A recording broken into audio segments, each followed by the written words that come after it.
Bonjour à tous, salut les masters, bienvenue dans cette vidéo. Alors c'est la première fois que je fais une vidéo comme ça. Je sais pas si c'est un truc qui va vous intéresser. Je vais faire un petit blog pour parler un petit peu de l'histoire de la chaîne. Donc cette vidéo va t'intéresser si tu me suis et que tu as envie de connaître un petit peu les petits making of, les petites histoires qu'il y a derrière la chaîne. Je vais revenir sur certains commentaires, je vais revenir sur la vidéo qui a le plus marché et tu vas voir, cette vidéo elle a vraiment une histoire, il y a quelque chose qui s'est passé, ça m'a permis de faire une rencontre qui était vraiment inattendue. C'est une vidéo qui a lancé complètement la chaîne, donc maintenant on approche des 4000 abonnés et donc c'est vraiment cette vidéo là qui a été un gros coup de pouce. Donc je vais te raconter un petit peu comment ça s'est passé tout ça. On va revenir sur des commentaires, il y a des commentaires mais il y a des commentaires gentils, mais il n'y a pas que, pas que. En même temps, je vais te dire pourquoi cette vidéo, en l'occurrence, j'ai dû changer la miniature. Il y a une histoire derrière tout ça, donc je vais te raconter cette petite histoire. Et enfin, je finirai en t'annonçant comment méditer 10 minutes par jour. Voilà, donc quand même, il y aura quand même un petit bonus à la fin. Et puis, on va explorer un petit peu le monde de Maya, qu'est-ce qui se cache derrière tout ça. Donc voilà, n'hésite pas à laisser un commentaire si t'aimes bien ce genre de vidéo. Si t'aimes pas, ben, tu laisses pas de commentaire. Et si t'aimes bien la vidéo, tu mets un pouce vers le haut, tu mets un pouce bleu et comme ça je saurai que c'est le genre de contenu qui t'intéresse. Alors moi je vais pas faire ça régulièrement puisque mon but c'est de t'apporter de la valeur en essayant d'entraîner ton esprit, donc te donner des techniques pour comprendre les pensées, pour comprendre les émotions, pour comprendre comment améliorer ses comportements, créer des habitudes, etc. Moi ça me permet de faire rentrer un petit peu dans mon monde et puis on rigole un peu ensemble. Donc voilà, c'est la raison pour laquelle je fais ça. Donc si ça marche, tu me le dis, si ça marche pas, tu me le dis, on communique ensemble, y a pas de souci.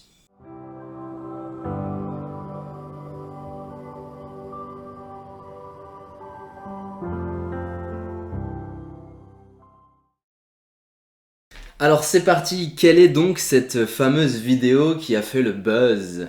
Quelle est donc cette fameuse vidéo qui s'est faite remarquer parmi les autres? Alors j'espère évidemment que d'autres vidéos vont se faire remarquer. Comme tu l'as remarqué, la chaîne elle est jeune, donc j'espère quand même que c'est pas la seule qui définitivement se sera faite remarquer. J'espère que d'autres vidéos sont pas encore connues aujourd'hui, mais que grâce à toi, grâce à tes partages et puis surtout grâce à YouTube, eh bien elles vont petit à petit se faire un petit peu mieux connaître. Moi je te prépare une série de très belles vidéos où je vais continuer sur le format Parole de Master. Parole de Master, c'est, tu sais, c'est le format dans lequel je reprends des interviews de personnalités du monde de la science ou de la spiritualité. Et j'ai vu que t'aimais bien ça, j'ai énormément de bons retours, c'est les vidéos qui marchent le mieux sur la chaîne. Donc je t'ai préparé, là franchement, là il y a 3 épisodes de Parole de Master qui arrivent, qui sont super, ils sont déjà tournés, ils sont en montage. Et vraiment ça va te plaire si t'as aimé vraiment ces épisodes jusqu'à maintenant. Je pense que tu vas adorer la suite. Et puis moi je progresse aussi, je progresse en montage, je progresse en écriture, je progresse en recherche, je progresse dans tout, donc forcément la chaîne elle va être de mieux en mieux, hein, c'est sûr. Le mec tu sais, il se... Ouais. Alors c'est parti, donc cette vidéo c'est quoi? C'est la vidéo de Mathieu Ricard en fait, c'est une vidéo qui s'intitule Survivre à l'effondrement de la civilisation avec Mathieu Ricard. Donc comme tu vois c'était un titre un petit peu punchy et à l'origine la miniature de cette vidéo c'était faire face à l'apocalypse. Donc tu vois je te la mets, je te l'affiche là, faire face à l'apocalypse avec la magnifique présence de Mathieu Ricard. Donc comme tu vois c'était c'était un petit peu putaclic, j'avoue. Mais bon, c'est la vie, hein, c'est comme ça qu'on se fait remarquer sur internet, donc il faut savoir utiliser aussi un petit peu la stratégie marketing. Donc cette vidéo, ce qui s'est passé, c'est qu'à la base, j'avais 160 abonnés sur la chaîne quand je l'ai publiée, et puis un jour, j'étais en week-end, et je sais pas, je me connecte sur mon interface YouTube, et là, je vois qu'il y a plus de 1000 abonnés. Alors je comprends pas tout de suite, je me dis, c'est quoi cette histoire, comment en si peu de temps, et je me suis dit qu'il y avait eu un bug, mais en fait non, j'ai vu tout de suite que voilà, la vidéo de Mathieu Ricard a été mise en avant, elle est passée de 40 000, 50 000, 70 000 vues en presque 2 semaines. Et après, elle a continué à être mise en avant. Il y a eu un deuxième buzz, je crois, 2 semaines plus tard, où là, elle a regrimpé. Elle est passée carrément de 80 000 à plus de... Aujourd'hui, on est à 138 000 vues sur cette vidéo. Donc c'est la vidéo la plus vue de la chaîne. Et en fait, moi, ce que j'ai fait, en fait, mon idée, la raison pour laquelle j'ai fait cette vidéo, c'est parce que lorsque je suis tombé sur la thématique de l'effondrement sur YouTube, ça m'a rendu dépressif ce truc-là. Tu regardes des vidéos, il y a un certain Pablo Sévigné qui est assez connu, qui s'exprime très bien, ça se voit que c'est une personne très intelligente, qui connaît bien son domaine, c'est un collapsologue et il te parle de l'effondrement de la civilisation. T'annonces qu'en fait le pétrole il n'y en a plus pour longtemps, t'annonces que la carte bleue ça va être fini, il y a un crack financier qui arrive, enfin bref, le truc qui te fait paniquer. Et ce qui est bien dans ces vidéos, en tout cas je dis ça avec de l'hypocrisie évidemment, ou pas de l'hypocrisie mais disons comment dire, un humour noir un peu, Ce qui est bien, c'est que en fait, on te dit tous les problèmes, mais on te dit pas les solutions. Seulement dans de rares vidéos, tu ressors de là avec un sentiment, vas-y, on va le faire, on va y arriver. D'ailleurs, j'ai fait des recherches, puisque moi, mon domaine, la gestion des émotions, c'est quand même mon truc. Donc j'ai commencé à chercher un petit peu comment les gens réagissaient à ce type de contenu, et je suis tombé sur un phénomène qui s'appelle l'éco-anxiété. En fait, l'éco-anxiété, c'est une nouvelle catégorie d'anxiété qui est liée au fait que les gens qui se rendent compte que l'effondrement de la civilisation va arriver, ça les rend anxieux. Donc en fait, l'éco-anxiété est un phénomène moderne d'anxiété lié justement à cette thématique de l'effondrement. Et je me suis dit, Damien, il faut faire quelque chose, on peut pas laisser les gens déprimés comme ça, il faut laisser un espoir, il faut les réveiller, tu vois, il faut apporter une touche positive. Et dans la fluidité de mes recherches, je suis tombé sur ce magnifique discours à TEDx de Matthieu Ricard où il parle du plaidoyer pour l'altruisme. Et dans ce plaidoyer pour l'altruisme, Matthieu Ricard nous parle justement un petit peu de ce qui se passe concrètement dans l'écosystème et comment en très peu de temps en fait la planète a changé de rythme et toutes ces extinctions d'espèces, etc. Tout ça c'est assez...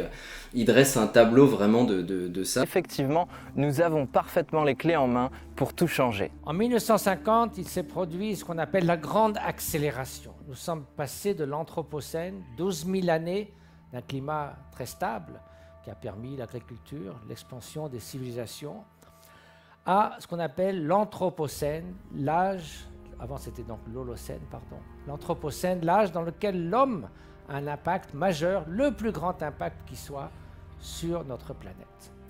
Alors retenez un instant votre souffle, pas trop longtemps, je tente d'imaginer ce que sera l'image suivante en 2010.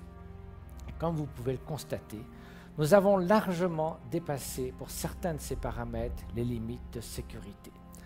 Pour vous donner un seul exemple, celui de l'appauvrissement de la biodiversité, au rythme actuel de disparition des espèces, en 2050, 30% de toutes les espèces sur Terre auront disparu.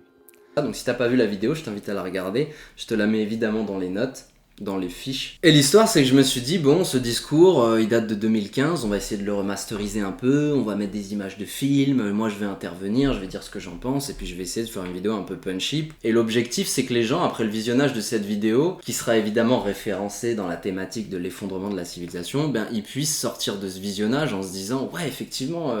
on peut faire quelque chose. L'idée c'était simplement qu'après avoir vu cette vidéo, tu te dises il y a un espoir. Et que contrairement aux autres vidéos, tu te dises pas non mince c'est foutu quoi. Donc voilà, moi c'était ça mon but et franchement j'ai reçu pas mal de remerciements dans les commentaires, tu peux regarder, il y a beaucoup de merci pour cette vidéo, blablabla.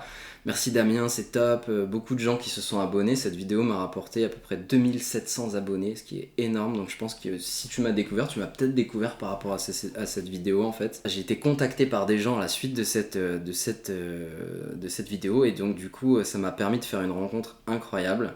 Et je vais donc te parler un peu de ça. Donc juste avant, je voudrais revenir sur les commentaires. Il y a le commentaire en fait le plus populaire qui a été laissé. Bon, je vais pas te les lire en entier, je vais juste te lire les débuts. Et l'idée c'est simplement de voir comment pensent les gens. Et moi je trouve ça intéressant de voir comment pensent les gens parce que ça veut dire que c'est représentatif de la perception des gens sur un problème. Et tu vas voir qu'il y a des gens qui ont un point de vue complètement différent les uns des autres. La première personne qui a commenté c'est Archiméobis. Qui nous dit « Quand je lis les commentaires, si le problème c'est pas les juifs, c'est les francs-maçons ou les musulmans ou les gauchistes ou les fachos, 3 petits points. Enfin c'est toujours l'autre le problème, mais jamais nous-mêmes. 1, 2 points. Nos modes de consommation individuels ne sont pas en cause, notre individualisme non plus, 3 petits points. J'imagine que c'est sarcastique.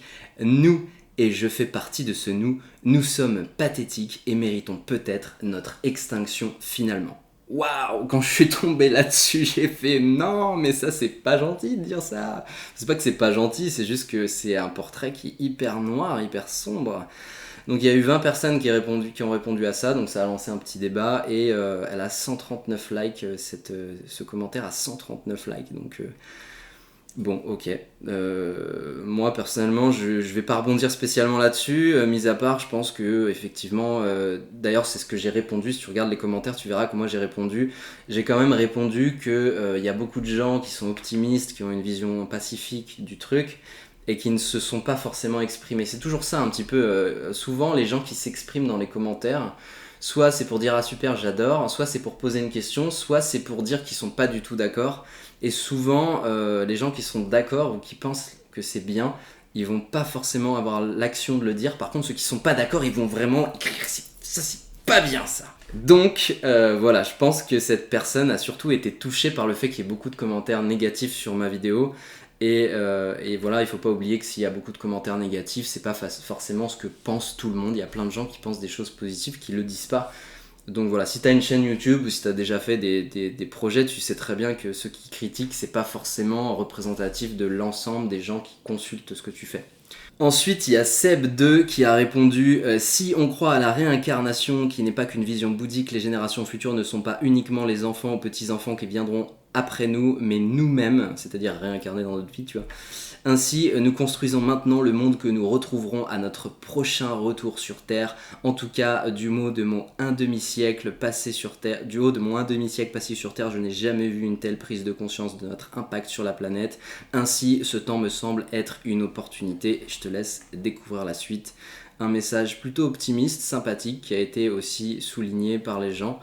Voilà, tu vois, il y a aussi des gens qui disent que finalement, au moins on a conscience du truc. C'est-à-dire que, ok, il y a peut-être un effondrement annoncé, mais il y a beaucoup de gens qui en prennent conscience de plus en plus, et je pense que si les gens en prennent conscience, petit à petit, ils vont faire des changements individuellement, tout du moins, et la somme de tous les changements individuels, tu sais que c'est comme ça qu'on change le monde. Hein.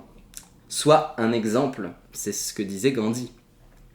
Véronique Guirin qui nous dit « Ça fait du bien d'entendre des paroles aimables et prônant l'amour et non cette horde de chiens enragés à la tête des États qui veulent le chaos pour notre avenir. » Un tout petit peu conspirationniste, Véronique. « Combattons-les en faisant exactement le contraire de ceux qui veulent. » Et là, on a 52 likes avec 4 réponses. Donc pareil, un commentaire...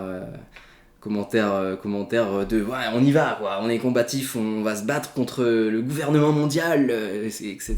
Bon, je donnerai pas mon avis sur tout ça, moi je suis pas trop dans les thèses de conspirationniste. Le gouvernement il fait ce qu'il peut, je pense que c'est juste en fait, je pense que le gouvernement c'est juste la somme de gens qui font ce qu'ils peuvent, dont certains sont plus ou moins compétents.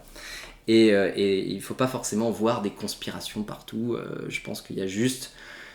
Peut-être la conspiration, elle est peut-être relative au manque de compétences de certains, en vrai. Mais est-ce que ces gens sont vraiment malveillants ou est-ce qu'ils sont juste incompétents? C'est ça la vraie question d'après moi. Ensuite, on a Greg qui nous dit très belle vidéo. Alors, je l'écoute, il y a 12 pouces négatifs. Alors, évidemment, il y a eu plus de pouces négatifs puisqu'au final, cette vidéo, elle a fait quand même 217 dislikes à l'heure actuelle. 217 dislikes. Difficile à comprendre que ce sujet ne fasse pas l'unanimité. Merci Greg, effectivement.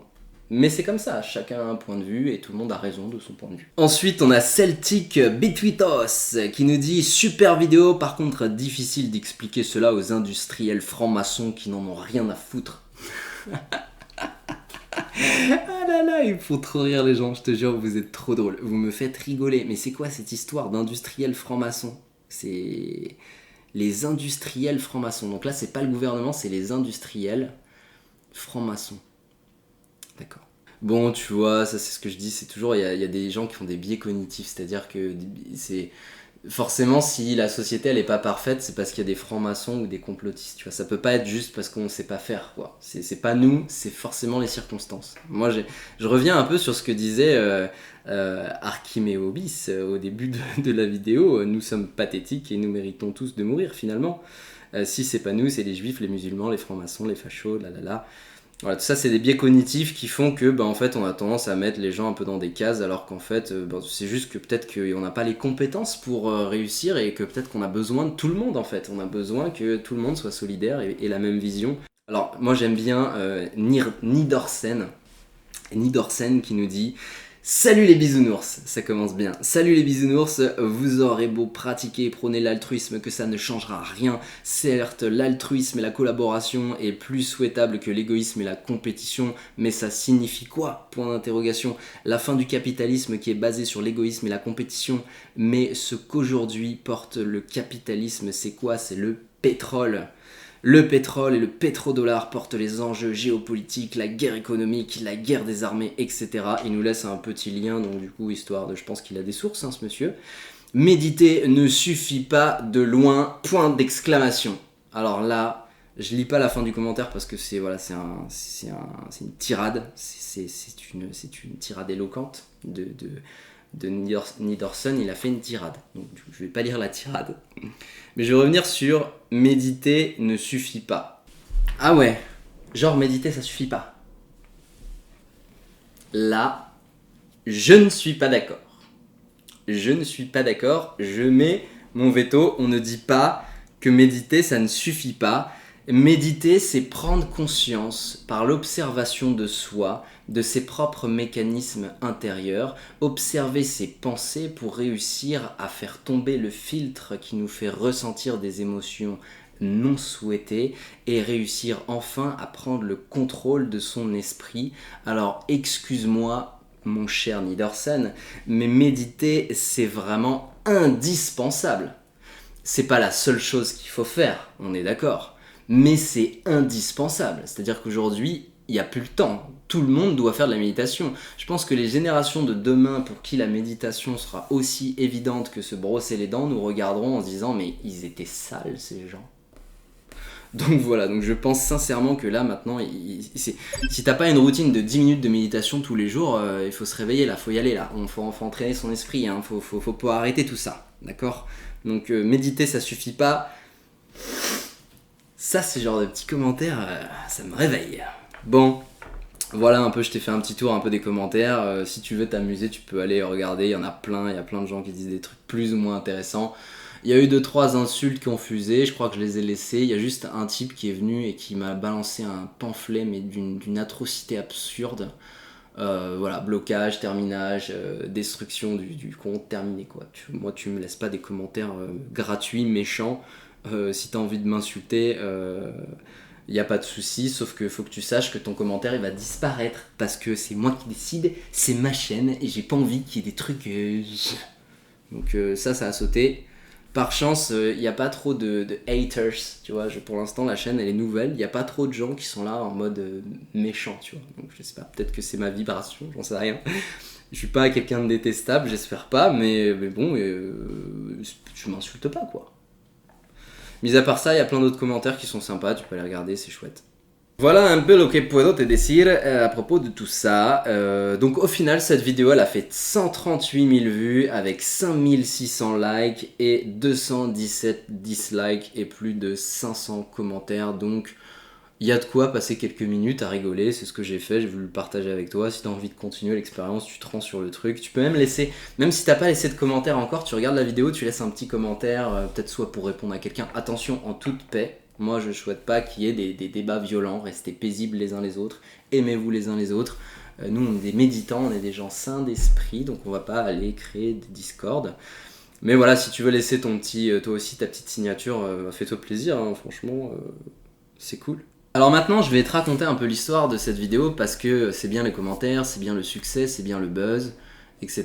Mais je vais être honnête avec toi, quand j'ai fait cette vidéo, je me suis posé la question, mais qu'est-ce que Mathieu Ricard va penser s'il voyait cette vidéo? Alors évidemment, du haut de mes petits 160 abonnés, je me suis dit, de toute façon, la probabilité pour que Monsieur Ricard tombe sur cette vidéo, elle est quand même infime.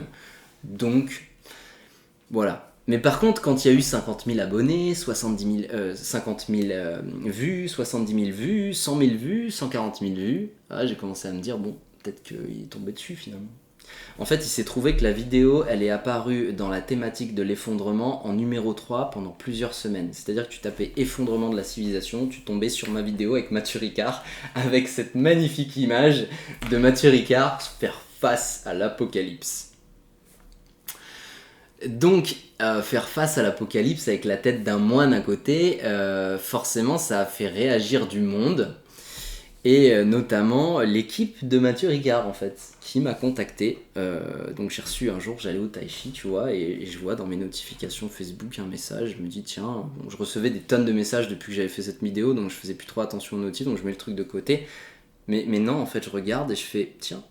Et je lis le message et je vois qu'en fait c'est une personne qui me dit voilà, je travaille avec Mathieu Ricard depuis plus de 10 ans, je représente l'association Karuna Sechen et je suis donc l'un des porte-parole de Monsieur Ricard. Votre vidéo nous pose quelques Voilà, je vais pas te dire exactement comment il a formulé tout ça, mais en gros, la vidéo, il me dit en fait un message vraiment adorable de cette personne j'ai de la chance quoi qu'on m'ait contacté de cette manière. J'ai trouvé que c'était vraiment gentil d'avoir fait ça de cette façon, en tout cas sous cette forme, parce qu'il exposait des choses qui étaient problématiques vis-à-vis de l'image de Mathieu Ricard, tout en reconnaissant la qualité du travail et en reconnaissant qu'ils étaient absolument pas contre le fait que quelqu'un reprenne un discours et que c'était cool et que c'était internet et que donc il y avait à la fois une forme de respect pour la création, mais en même temps un petit bon, peut-être qu'on peut faire un travail collaboratif pour améliorer 2-3 détails.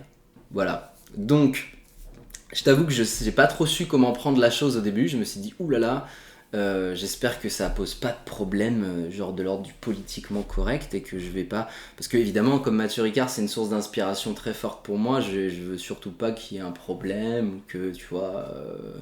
vous savez, Maya, il a dépassé les bornes, tu vois le truc. Donc j'ai directement envoyé un message en expliquant que voilà que j'étais très fan de Mathieu Ricard, que j'aimais beaucoup son travail et que c'était une personne qui me touche et qu'à partir de là j'étais disposé à les rencontrer en toute bienveillance et qu'il n'y aurait pas de problème. Donc arrive le jour de la rencontre, donc j'ai pas rencontré Mathieu Ricard encore, j'ai rencontré cette personne donc, qui travaille depuis plus de 10 ans avec Mathieu Ricard. J'ai eu l'occasion aussi d'aller dans les locaux donc, de l'association Karuna Setchen à Paris.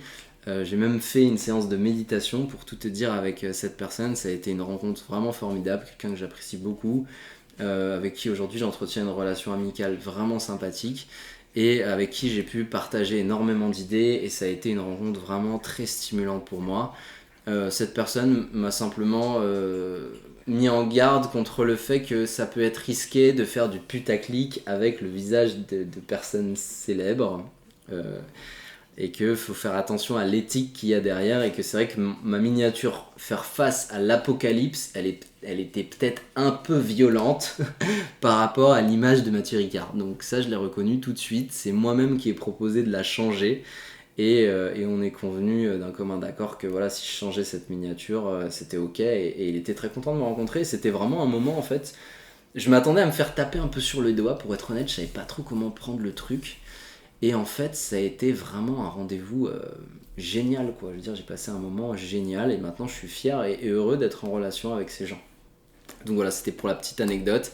Et c'est la raison pour laquelle j'ai changé donc la miniature de cette vidéo et que maintenant la miniature de cette vidéo, ça n'est plus faire face à l'apocalypse, mais le discours du siècle. Voilà. Donc c'était en même temps une expérience intéressante. Alors si tu es créateur de contenu, là ce que je vais te dire ça va t'intéresser. Pourquoi ? Parce que le fait de changer la miniature sur une vidéo a un impact quand même significatif sur la croissance de la vidéo. Cette vidéo elle est passée d'à peu près 100 à 50 vues par heure à une quinzaine de vues dès l'instant où j'ai changé la miniature. Donc voilà, ce qui expliquait le succès de cette vidéo, je pense, en grande partie, c'était cette petite image de Mathieu Ricard faire face à l'apocalypse. Et en plus par chance, quand tu survolais l'image avec ta souris, t'as vu maintenant sur YouTube, quand tu survoles une miniature, tu vois un petit peu des extraits. Et donc quand tu survolais avec ta souris la miniature, tu tombais directement sur des plans de la planète en train de brûler.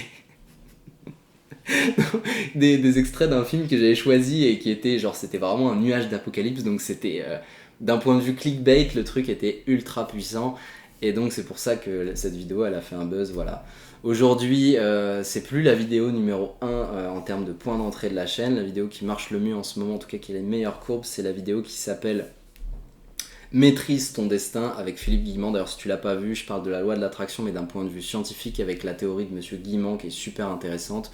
Je reviendrai d'ailleurs sur cette théorie puisqu'il y a des gens qui m'ont dit que c'était pas clair ou que c'était un peu contradictoire, etc. Il y a aussi des gens qui m'ont dit que j'avais peut-être mis trop d'extraits de films dans la vidéo. Moi je cherche à rendre le truc plutôt attractif. Donc effectivement c'est possible qu'il y ait à certains moments des extraits de films dans mes vidéos, mais voilà, c'est un choix artistique. De toute façon je mets toujours les sources, c'est-à-dire quand je travaille sur un artiste, quand je travaille sur pas un artiste, mais quand je fais un parole de master, t'as toujours les sources. Donc si vraiment tu veux voir les documents complets, il y a toujours les liens, donc tu peux toujours regarder dans les descriptions, tu trouves toujours la source. Voilà, donc ça c'était pour revenir un peu sur cette histoire qui a été vraiment formidable. Maintenant on va parler de comment méditer 10 minutes tous les jours. Je te fais une annonce, si tu es resté jusqu'à maintenant dans cette vidéo, ça veut dire que vraiment ce que je dis ça t'intéresse et ça j'en suis ravi, donc je te remercie énormément. Merci de partager, merci de liker, merci de commenter, merci énormément. C'est vraiment grâce à vous en fait que la chaîne elle va grimper et on va voir cette croissance ensemble. Moi je mets énormément d'énergie derrière tout ça, donc je ne serais pas surpris que ça marche vraiment bien. Je travaille beaucoup pour ça et mon objectif c'est pas de rester scotché à 4000 abonnés. Je sais qu'on va être 100 000 abonnés sur cette chaîne. Je te le garantis, on va y arriver tous ensemble et tu vas voir que petit à petit on va voir cette évolution et ça va être chouette. Donc reste attentif, tu vas voir les vidéos petit à petit, elles vont de mieux en mieux marcher, j'en suis convaincu, je mets beaucoup d'énergie pour que ce soit le cas. Je me forme aussi un petit peu au marketing pour apprendre comment ça marche et tout. Et mon objectif, c'est vraiment d'avoir suffisamment de visibilité pour vous transmettre le maximum de valeur. Pas pour me mettre avant moi, Damien Maya, mais juste parce que voilà, j'ai envie de créer, de concevoir des contenus qui n'ont jamais été faits dans ce domaine, avec une qualité, avec une mise en scène, avec un côté punchy, et j'ai envie de rendre la spiritualité et ce qui tourne autour de la science et de la spiritualité divertissant, fascinant et en même temps pédagogique. Et je pense avoir les compétences pour le faire. En tout cas, je suis en train de les développer encore et encore, de m'améliorer. Ce que je te dis dans mes vidéos, je l'applique sur moi. Et donc voilà, la meilleure façon de le constater, c'est de me suivre et de voir comment ça grimpe tout ça. Actuellement, on gagne à peu près 20 abonnés par jour en moyenne. Beaucoup mieux évidemment quand il y a des pics comme avec la vidéo de Mathieu Ricard, mais ça va continuer, je me rappelle encore du moment où j'avais 160 abonnés et dès que j'avais un nouvel abonné j'étais là yes. Maintenant on va y aller, on va droit vers les 10 000, droit vers les 20 000, les 30 000, les 40 000, les 100 000 et quand on aura les 100 000 on fera une petite fête ensemble pour se marrer un coup parce que c'est sympa et surtout ce sera le résultat de beaucoup de travail. Donc comment on fait pour méditer 10 minutes par jour? Moi j'ai travaillé sur ce concept là, j'ai mis beaucoup d'énergie aussi pour concevoir une formation qui sera vraiment un ovni dans le domaine de la méditation et de l'entraînement de l'esprit. Tu as vu cette chaîne, elle s'intitule Damien Maya, bon c'est mon nom, mais si tu regardes sur la banderole, tu vois qu'il y a écrit entraînement de l'esprit. Donc ici on est dans l'entraînement de l'esprit. Le premier entraînement de l'esprit, je te l'annonce, il va s'appeler Flash Med, comme Flash Méditation. Et à la fin de cette formation, tu sauras comment méditer 10 minutes tous les jours. Dans cette formation, je t'explique de A à Z comment créer ta routine, comment faire en sorte que ça devienne une habitude, comment faire en sorte que tous les jours tu aies ce réflexe naturellement comme un comportement ancré dans ton système nerveux de pratiquer la méditation. Je te donne les techniques de base, comment faire pour faire une méditation, comment ça marche. C'est un entraînement de l'esprit. Souvent les gens pensent que méditer c'est rien faire. Mais ça, en fait pour moi, c'est comme si un gars, il allait à la salle de sport, il prend sa petite bouteille de prot et sa petite mandarine, il se pose sur le banc et il attend pendant 1 heure. Tous les jours, il va à la salle pendant 1 heure et pendant 1 heure, il se pose sur le banc et il l'attend. Voilà. C'est pas ça en fait. En fait, la réalité de l'entraînement en muscu, c'est qu'un jour tu fais les pecs, un jour tu fais les biceps, un jour tu fais ça, puis il y a tant d'exercices, tu fais tant de répétitions, etc. Tu vois, il y a des programmes, c'est structuré. La méditation, c'est exactement la même chose. Pourquoi ce serait différent? Pourquoi est-ce que ce serait j'attends et je fais rien? En fait, la méditation, c'est tout un ensemble d'exercices qui sont combinés les uns aux autres et qui font un entraînement de l'esprit. Donc le truc, c'est que la plupart des gens savent pas ça. Donc dans cette formation, j'explique tout de A à Z. Comment est-ce que tu fais pour créer ton propre entraînement? Comment est-ce que tu fais pour créer ta propre routine? Pour que cette routine, elle devienne un rituel qui fasse partie de ta vie et de ton quotidien. Et à la fin de cette formation, tu sauras exactement comment méditer 10 minutes par jour. Pas parce qu'il faut le faire, parce que tu auras compris pourquoi tu le fais. Et c'est ça la clé. Tant que tu sais pas pourquoi tu le fais, tu vas pas y arriver. Donc je t'apprends à trouver ton pourquoi, je t'apprends à créer ton propre rituel, je te montre les exercices de base, comment est-ce qu'on médite, comment on gère les pensées, comment on gère les émotions. Je te parle vraiment de toute la base, tout l'essentiel qu'il y a à savoir quand on commence la méditation. Donc je sais que sur cette chaîne, il y a des gens qui sont un peu débutants, qui apprennent la méditation, etc. Là, enfin, ça y est, tu as une formation qui est connectée à la chaîne. Tu vas retrouver dans cette formation tout mon univers. C'est moi en fait, c'est typiquement moi. Je me présente pas comme le mec qui te fait la meilleure formation du monde sur la méditation. Je me présente comme un artisan, quelqu'un qui a une personnalité, qui met sa personnalité à travers ce qu'il fait Et donc cette formation, c'est littéralement un ovni. Si tu as envie de t'amuser, de vivre un moment de coaching avec moi, si tu penses que mon univers il peut être retranscrit de façon intelligente dans quelque chose de pédagogique et que tout ce que je t'ai dit dans les vidéos ça te plaît, cette formation elle va beaucoup te plaire. Par contre, si tu t'attends à avoir une formation avec un type en chemise qui te fait « Bonjour, bienvenue, aujourd'hui nous allons pratiquer la pleine conscience ». Là, je te dis tout de suite, prends pas cette formation, ça va pas te plaire. Moi, je suis plutôt dans une ambiance, voilà, on est comme à la maison, on parle normalement, je t'explique les choses. Évidemment, c'est formel, évidemment, il y a des entraînements, évidemment, je te montre comment ça marche, mais je garde le même format. Je vais pas changer de A à Z sous prétexte que je fais une formation. C'est quelque chose de naturel, c'est quelque chose de simple, et encore une fois je te répète, je suis un artisan, donc c'est un travail d'artisan, c'est du homemade. Voilà, si t'aimes bien ce que Damien fait, cette formation elle va te plaire. On va rentrer dans les détails, je vais vraiment te parler, je te fais des schémas pour que tu... Enfin, je te fais pas des schémas, mais en tout cas je t'explique bien tout en détail, mais dans les bonus tu verras, je t'ai laissé notamment un schéma que j'explique vraiment en détail pour expliquer exactement comment ça se passe le mental. Parce qu'il y a des gens qui pensent qu'il faut arrêter de penser, il y a des gens qui comprennent pas que quand tu es en méditation, tu as trop de pensées, donc du coup ils pensent qu'ils ont raté leur méditation. En fait, on peut pas rater une méditation, je t'explique tout, je t'explique pourquoi c'est pas raté quand il y a des pensées, je t'explique comment ça marche les pensées, comment les pensées elles sont connectées aux émotions, comment ça se mélange à l'intérieur de toi. Donc voilà, dans cette formation, tu as absolument tout sur l'entraînement de l'esprit, sur les bases. C'est-à-dire que après cette formation, tu sauras exactement comment méditer 10 minutes par jour, tous les jours. Tu sauras pourquoi tu le fais et tu auras toutes les clés pour construire ta propre routine, ton propre rituel. Donc pour moi, cette formation, elle est idéale pour commencer. Voilà, elle est particulière puisque je te fais pas vraiment ce qu'on appelle des méditations guidées. Je te laisse simplement dans les bonus de quoi t'entraîner. Parce que pour moi, la méditation, c'est un entraînement de l'esprit. Donc, t'attends pas à avoir des méditations guidées, des choses comme ça. C'est surtout présenté comme une séance de coaching où je te transmets toutes les clés qui sont indispensables pour créer toi-même tes entraînements. Et tu vas voir que c'est un peu comme tout simplement une séance de coaching avec un coach sportif.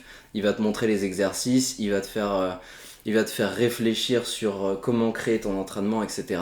Et à la fin, tu repars avec un programme vraiment construit, sauf que là, en plus, je te donne des techniques, des clés pour que ça devienne une routine, je te donne des astuces pour créer une habitude, je te montre comment faire pour que ces entraînements ils soient agréables, pour que ce soit quelque chose que tu aies vraiment envie de faire.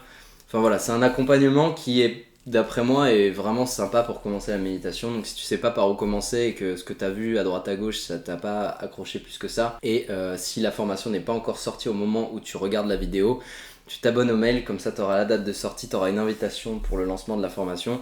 Et si au moment où tu regardes cette vidéo, eh bien, tu vois un petit onglet dans la description avec écrit formation, tu cliques dessus, on se retrouve tout de suite dans la formation. Voilà tout ce que je pouvais te dire pour aujourd'hui. Et ben c'est très bien, donc voilà, n'hésite pas à laisser un commentaire, n'hésite pas à laisser des likes si t'as bien aimé ce type de contenu, et moi j'en referai. Et si t'as pas aimé, tu dis rien, juste tu dis rien, pas obligé de mettre des dislikes, nous on est des gens paisibles, on s'aime, namasté. Et quand la vidéo est terminée, on dit coupé.